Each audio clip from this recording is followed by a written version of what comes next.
रहीम खातिन हज़रात, मैं हूँ अख्तर अब्बास और आप सबको मेरा सलाम पहुँचे। आपके मैसेजेस मोहब्बत से भरे, प्यार से भरे, दुआओं से भरे। और राहीना सहर ने लिखा है कि सर आपकी बातें सुन के दिल को बहुत सुकून मिलता है, अल्लाह आपको सलामत रखे, बहुत शुक्रिया। और अफजल गोंदल साहब ने लिखा है कि सर आपकी बातें ऐसे कीमती मोती जैसे तस्वीर में दाने, सुभान अल्लाह, मैं दिल के कानों से सुनता हूँ और रूह तक ताज़ा हो जाती है। और मुन्ना इकबाल ने लिखा कि सर अगर हस्बैंड ईद के दिनों में भी अपने बहनों और माँ बाप के सामने इंसल्ट करे तो बेटा ये तो एक ज़हनी बीमारी है, कमज़ोरी है।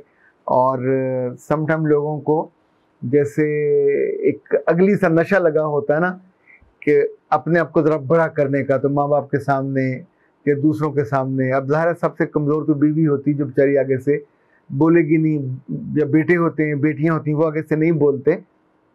पर जो ये हरकत करता है आमतौर पे वो लोगों के सामने बहुत रिस्पेक्टफुल नहीं रहता, लोग उसकी इज्जत नहीं करते। क्योंकि अब तो ज़माना ये है कि आप अपने अगर घरेलू मुलाजिम और ड्राइवर पे भी शाउट करते हैं तो लोग फौरी तौर पे आपके बारे में तज्जिया करते हैं, एनालिसिस करते हैं, एंड दे फील बैड कि नहीं है, ये आदमी ठीक नहीं है, इसको एक इंसानियत की जिस म्यार पे होना चाहिए ये उस पर नहीं है। और इस वजह से जो म्यारात हैं वो बढ़ रहे हैं, बेहतर हो रहे हैं। अच्छा वही है जो चीज़ों को सीखे और सीख के अपने आप को बेहतर करे। जो अपने आप को बेहतर नहीं करता फिर ज़रा यहाँ भी उसके साथ बुरा होना है, वहाँ भी उसके साथ बुरा होना है। अच्छा जी, ये जो सवाल आपके होते हैं, कभी कभी तो सीधे सीधे सवाल होते हैं कि सर ये मसला है, ये मसला है, क्या करें। कभी कभी वक्की से निकला हुआ सवाल होता है, तुम लड़कों को कुछ नहीं बताते, तुम लड़कियों को बहुत बताते हो, और इसी तौर पे तुम फलां मौजूद पे क्यों। एक साहब ने अभी कल किसी पे टारगेट करके एक सवाल नीचे लिखा, कमेंट लिखा, और ये वो था कि रात को क्या पहने, कि ये फजूल मौजूद पे तुमने क्यों बात की। अच्छा, जिसको प्रॉब्लम है वो पूछ रही है आपको क्या प्रॉब्लम है, आपको सिर्फ दिल दुखाने का प्रॉब्लम है, आप तो ज़हनी मरीज हो, आपने हर जगह आपको हर मौजू पे तकलीफ है। जब हम इस्लाम के किसी मौजू पे बनाते हैं, अल्लाह रसूल की बात करते हैं, आप वहाँ से शैतान की तरफ दूर भागते हो। जैसे किसी ने औज़ु बिल्लाहि मिनश शैतानिर रजीम पढ़ दिया, उसको तो आप करीब नहीं लगते। अच्छा, जिस मौजू में ज़रा सा आपको इम्कान होता है कि यहाँ कुछ दिलचस्प बात होगी, सेक्स के हवाले से होगी, आप भागे चले आते हो गंदी मक्खी की तरह, आपसे रिलेटेड होता ही नहीं है। वो तो जिसने सवाल किया, अब वैसे जो मौजू था ये वाला, शादी के बाद रात को क्या पहने, इसमें से जितना भी ढूंढे, गंदी मक्खी बने या बदतरीन मक्खी बने, उसमें से क्या मिलेगा आपको? कोई लस्ट मिलेगा, कोई नशा मिलेगा, कोई आपको ऐसा लगेगा कि पोर्नोग्राफी की बात हो रही है, या जिस तरह आजकल कुछ बेहुदा खवातीन बैठी हुई ऐसे ऐसे मौज़ूआत पे ऐसे गलीज़ अल्फाज इस्तेमाल कर रही होती हैं और साथ निकाब भी लिया हुआ होता है। ये आप लोगों के लिए वो करती हैं, क्योंकि आप लोग ऐसी चीज़ें सुनते हो, देखते हो और उन्हीं गलीज़ अल्फाज को ढूंढते हो। तो हम तो उन बच्चियों के लिए, उन ख़ानदानों के लिए, उन घरों के लिए कि जहाँ जेन्युइन मसला होता है उसकी बात करते हैं।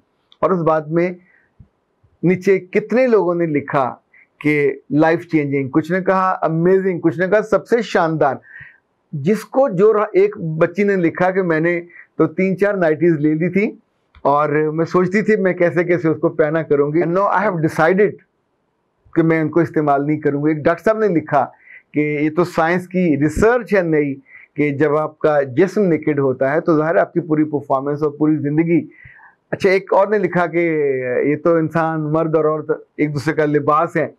अच्छा, लिबास है तो फिर लिबास रहना चाहिए ना, तो लिबास ही के पहनावे की मैं बात कर रहा हूँ, आप उस बेचारी से लिबास उतरवाने की बात कर रहे हैं। तो थोड़ी अकल इस्तेमाल कर लिया करें। और ये जो आपके अंदर टॉक्सिक इंसान हैं, कुछ ख़वातीन के अंदर हैं, कुछ मर्दों के अंदर हैं। अब तो चूँकि उनके नाम रेगुलर आते हैं तो लिटरली पढ़ के अफसोस होता है कि जिस घर में ये पैदा हुए, जिन बहन भाइयों के साथ उठते बैठते हैं, जिन अगर कोई उनका स्पाउस भी हुआ तो इनकी वजह से उनकी ज़िंदगी कितनी अजीरन हुई होती है। तो ऐसा नहीं बनिए कि आपकी वजह से लोगों को, जो आपके अपने आसपास वाले हों, उनको भी तकलीफ़ पहुँचे। अच्छा जी, मिस मुनीब खान ने लिखा है कि हम गांव के लोग हैं, कुछ हमें भी बताइए। तंदूर पर रोटियां लगाते लगाते बाज़ दफ़ा हाथ और बाजू काले हो जाते हैं, बाज़ दफ़ा नहीं होते, हमेशा हो जाते हैं। अच्छा, शहर में अगर आपने कभी नोट किया हो, तंदूरों पे काम करने वाले अक्सर वो लोग हैं जो KPK से आते हैं, ये अपने नस्ल के एतबार से और अपने जिस्म के एतबार से और अपने रंग के एतबार से बहुत गोरे चिट्टे होते हैं।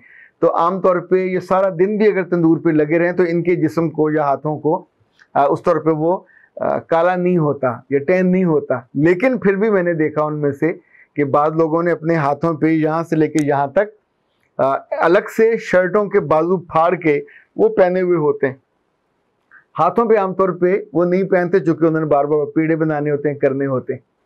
इसी तौर पे आपने देखा कि जो समझदार लड़के होते हैं, खासतौर पे जो मेडिकल रैप होते हैं, जब ये मोटरसाइकिल पे जा सारा दिन उन्होंने मोटरसाइकिलों पे जाना होता है, कभी एक डॉक्टर से कभी दूसरे डॉक्टर से, तो जो शर्ट वो घर से पहन के आते हैं जिसके साथ टाई लगी होती है, उसके ऊपर वो एक शर्ट पहनते हैं उल्टी करके, यानी बाजू पूरे पहनते हैं, उसके बटन पीछे होते हैं और उसमें ये होता है कि उनके जो बाजू पूरे काले नहीं होते, वरना दिन में जब बाइक चलाते हैं धूप पड़ती है तो ये काले हो जाते हैं, रंगों बिरंग हो जाते हैं। बहुत सी लड़कियां जो ड्राइविंग करती हैं, अगर आपने कभी गौर किया तो उन्होंने इस हाथ पे ग्लव्स पहने होते हैं वाइट कलर के, जो यहाँ तक होता है, क्योंकि इस हाथ पे धूप पड़ती है उस शीशे से, ये निस्बतन नहीं होता और वो उसकी रेमेडी करती हैं।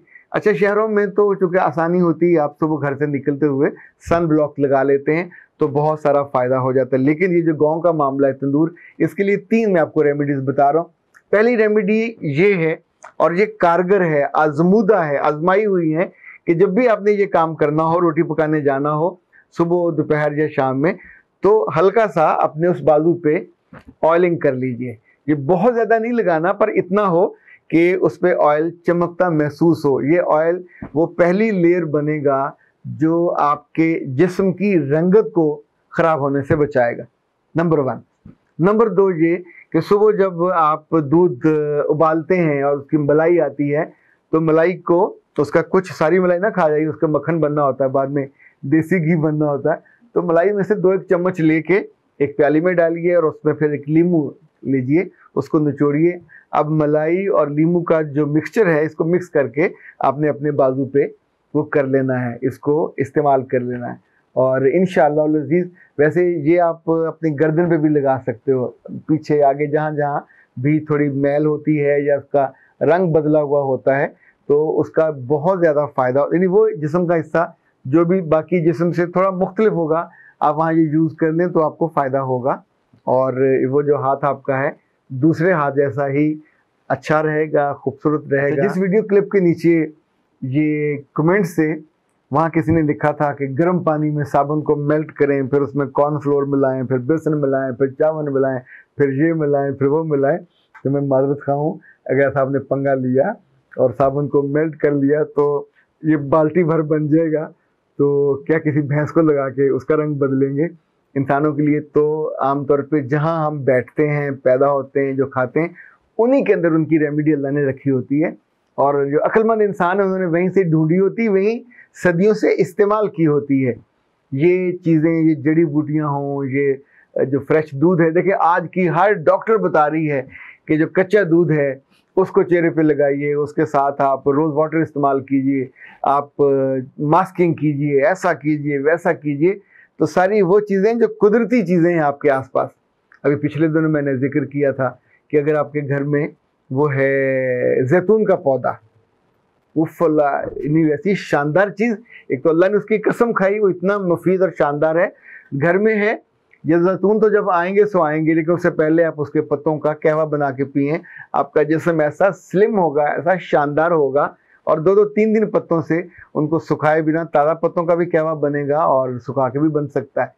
ये जो विजडम है या दानाई है, जहाँ हम होते हैं, जिस जगह हम जी रहे होते हैं, हमारे आसपास ही रेमेडी मौजूद होती है, जिसको इस्तेमाल करने से आप अपनी ज़िंदगी और उसकी क्वालिटी को बेहतर कर सकते हैं। अख्तर अब्बास को इजाज़त दीजिए। अस्सलाम।